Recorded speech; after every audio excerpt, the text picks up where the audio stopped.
سلام و عرض ادب. اینجا خانه گیتار ایرانه. تو این ویدیو میخوایم یاد بگیریم که نوت‌های موسیقی چی هستن و همه نوت‌هایی که روی فردبورد گیتارمون وجود داره رو بشناسیم. ما در موسیقی 7 نوت اصلی داریم که اونها دو، ره، می، فا، سل، لا، سی هستن که خیلی مهمه ما به عنوان یک گیتاریست و نوازنده اسم این نوت‌ها رو به شکل الفبایی هم بلد باشیم و اون به این صورته که نوت لا با حرف اول انگلیسی یعنی A نشون داده میشه و نوت بعدیش نوت سی با حرف B نشون داده میشه و به همین ترتیب نوت سل که با حرف G نشون داده میشه. اما واقعا تفاوت این نوت‌ها در چی هستش؟ تفاوت نوت‌ها در زیر و بمی صداست. برای مثال من اگه بخوام نوت دو و نوت بعدیش ره رو براتون سرایش کنم به این شکل میشه. می‌بینید که از لحاظ زیر و بمی با هم اختلاف دارن. خیلی مهمه که ما این نوت‌ها رو در یک چرخه فرضی در نظر بگیریم که هرچه در این چرخه در جهت عقربه‌های ساعت حرکت کنیم، در اصطلاح موسیقی به سمت نوت‌های بالاتری داریم حرکت می‌کنیم و صدا داره زیرتر میشه و هر چقدر این چرخه رو برعکس طی کنیم به سمت نوت‌های پایین‌تر داریم حرکت می‌کنیم و صدا داره بمتر میشه.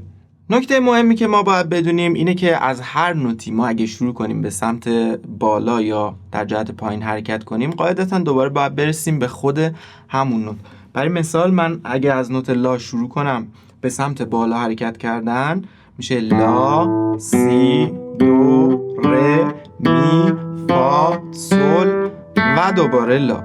اگه دقت کنید ببینید که این نوت لا با نوت لایی که اول زدم کاملا از لحاظ لحن و موسیقایی به هم شبیه هستن، منتها یکشون زیرتر و یکشون بمتر هستش.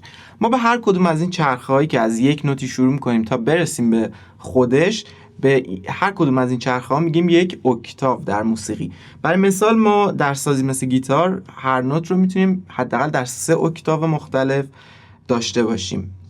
ببینید مثلا این لا، این لا و این لا. حالا برسیم به مفهوم مهمتری در موسیقی به نام فاصله. ما همونطور که میگیم از یک شهری تا شهر بعدیش مثلا 30 کیلومتر فاصله هستش، در موسیقی هم مفهوم فاصله تقریبا به همین شکل هستش. ما مسافت بین دو تا نوت رو بهش میگیم فاصله. منتها اینجا دیگه خبری از کیلومتر و متر و اینها نیست. واحد اندازه‌گیری فاصله در موسیقی پرده هستش. من اگه بیام انگشت اولم رو روی فرت اول سیم اول قرار بدم و این نوت رو داشته باشم و انگشت دومم رو روی فرت بعدیش روی همون سیم قرار بدم و این نوت رو داشته باشم، ما به فاصله‌ای که بین این دو تا نوت وجود داره بهش میگیم یک فاصله نیم پرده‌ای. و اگه من بیام انگشت سومم رو روی فرت سوم روی همون سیم قرار بدم، فاصله نوتی که با انگشت اولم گرفتم تا نوتی که با انگشت سومم گرفتم میشه یک فاصله یک پرده یا همون فاصله پرده. در موسیقی بین نوت‌های اصلی با نوت بعدیشون همیشه یک پرده فاصله وجود داره، مگر بین نوت‌های سی تا دو و نوت‌های می تا فا که این دوتا فاصله یک فاصله نیم پرده‌ای هستن. برای اینکه ما بخوایم اسم نوت‌هامون رو روی فردبورد گیتارمون بشناسیم، ابتدا باید اسم نوت سیم ها رو در حالت آزاد بدونیم.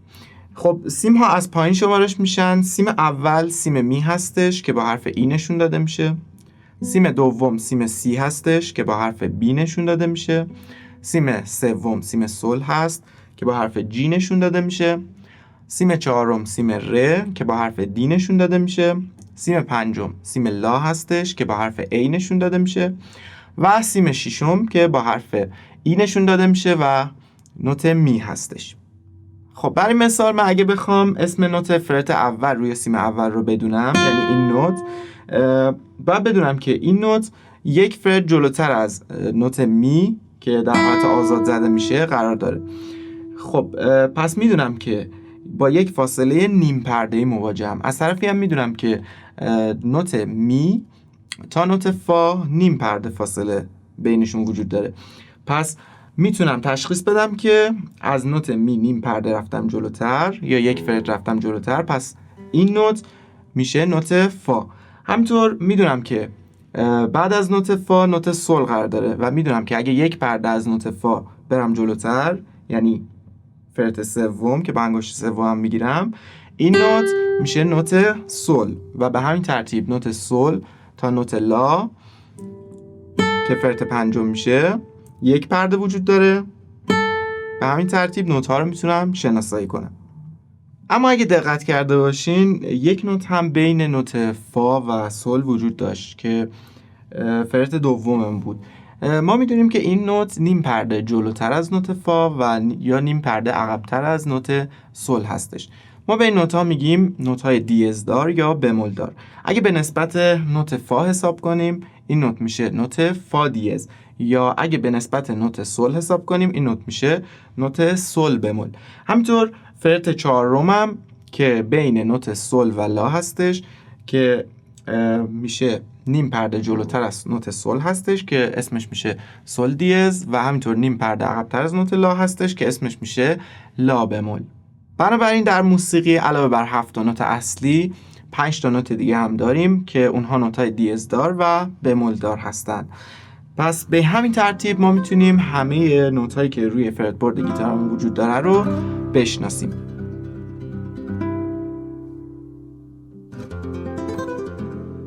امیدوارم این ویدیو براتون مفید بوده باشه و خوشحال میشیم که ما رو در شبکه‌های اجتماعی به دوستانتون هم معرفی کنید.